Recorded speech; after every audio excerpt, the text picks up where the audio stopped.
Hello guys. Prito tayo ng siomai. Isasahog sa patola.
Lalagay na natin guys yung patola.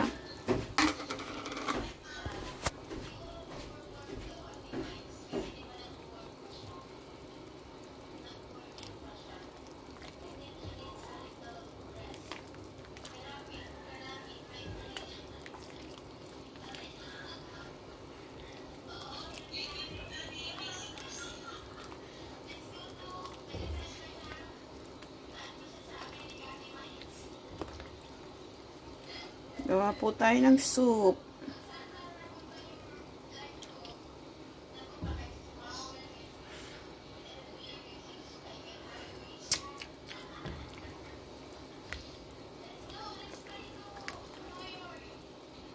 Ano po? Yung siomai. Malasa po yan.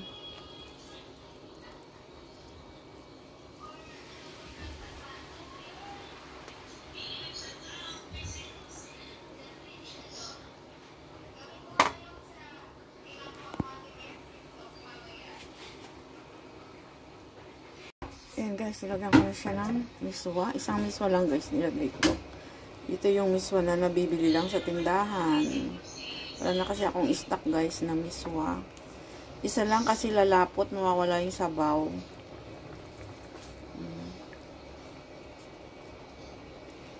Para siyang, pag nawala yung sabaw, di na masarap. Tutubigan ulit.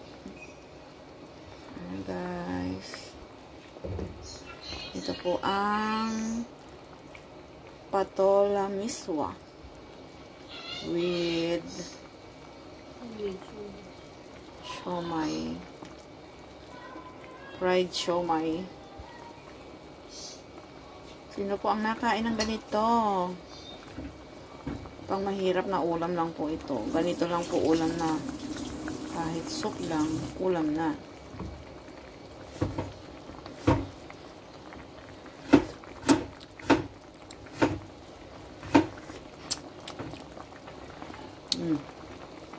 Okay na guys, ito na. Yung patola po ay yung patolang bilog, hindi yung may iba yung isa, yung patola na may biyak-biyak. Hindi nga mabango tong patola na to eh. Hindi. Meron yung isa mabango talaga. So, ayan guys, luto na.